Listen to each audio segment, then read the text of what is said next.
into a crystal ball is probably soothing, because what hedge fund managers usually see on their computer screens is unnerving, dismaying, troubling, with share prices tending down, down, down. Looking out of the office window can also be calming. It offers a stunning view of New York's Central Park. On the other hand, it's a long way down from the 40th floor.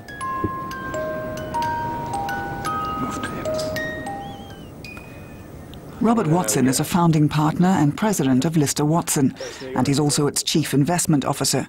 The strategist has been in the hedge fund business for years. He concedes that the industry is in crisis, but says talk of its demise is rubbish. If that were the case, they might as well abolish the stock exchange, he says. Burgundy guy. This is a collective wisdom. This is a measure of what everybody knows, and buyers say no, everything's too cheap, and sellers are saying no, everything's too expensive, and it's a weighing machine. Some fund managers are said to be still making lots of money, like John Paulson, who predicted the subprime mortgage crisis. Look, he is a very, very smart man. And not only did he recognize it, he figured out and it's quite technical, he figured out a way to exploit that and to manage his way through the process. It wasn't just one idea and one trade. It was a series of decisions that he had to make. It's an industry that processes information, often very fast. Every fund makes losses. That doesn't have to mean the end of the world, says Watson. At least, not for his firm. Oh, that's a shame. The manifestation in the hedge fund business was that a lot of people, you know, they looked pretty brilliant when they could borrow money at a very cheap price and leverage up their returns. And when that game stopped and the music stopped, they found out they didn't have a chair. They did pretty badly because it wasn't skill, it was leverage. And one of the things that caused this selling panic that I referred to earlier was the withdrawal of that leverage capital. Robert Watson is the only hedge fund manager we could find who would talk to us. When he told him that, he was surprised. He called some colleagues and urged them not to be so coy with the media.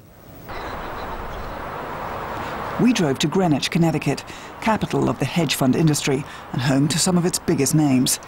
It's a rich and quiet town of 60,000, about half an hour's drive from Manhattan. Picture postcard territory, the American dream come true. But in times of crisis, things are changing here too. A lot of people are definitely kind of cutting back, looking to see where they can cut back. I mean, people are still out buying, but things are on sale more. The stores are not as crowded. Kurt Rotnovsky runs a dietary supplement store. The trade in vitamins had been really good. But then at the end of October, boom, right off the cliff. The good customers are still coming in. There are new customers still coming in. So, you know, there are things like that that make you think that business as usual is still continuing to a certain extent. But you can see that how much they're buying each time is somewhat less. A number of funds are based here at Greenwich Plaza. Some funds have contributed to the global crisis. Some are in big trouble. But nobody here chose to talk to us, despite Watson's exhortations. This taxi driver says the sums the funds play with are mind-boggling, but he doesn't get information from the insiders. Yeah, we drive a lot of people from there, but we're not talking about business. Yeah? Never. Where have all the gardeners gone? And the owners of the mansions? Funds and banks and brokerages have been slashing staff numbers. Many properties in Greenwich have been put on the market. Come on inside. Yes, come in. Let's go in. Engel and Volkers. High-end realtors here are doing very well thanks to the crisis.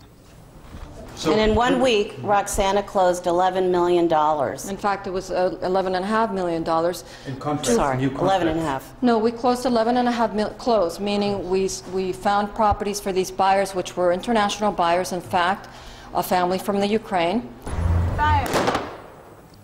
November the 11th was Veterans Day. Even old soldiers can't remember such economic turmoil. The mayor of Greenwich sounds slightly sheepish when he points to the failings of oversight by the relevant authorities. You saw just an explosion of hedge funds in the earlier part of this decade, and sometimes when things take off, you don't think about provisions to regulate. Back in New York, hedge funds bet billions and borrowed almost as much to do so. Leverage was the name of the game. For many, it ended in disaster. Somebody who was prepared to talk to us runs a firm that advises hedge fund investors, Charles Gradante. A portrait of former US Federal Reserve Chairman Alan Greenspan still hangs on his wall, the patron saint of easy money. And now we're going through difficult times, and we're going to narrow down the number of hedge funds. The Hennessy Group research indicates that there are about 10,000 hedge funds out there. We probably will get down to 5,000. The wheat and the chaff are being ruthlessly separated in the hedge fund industry. Some have the skill and the resources to survive, even to make money during the global economic slump.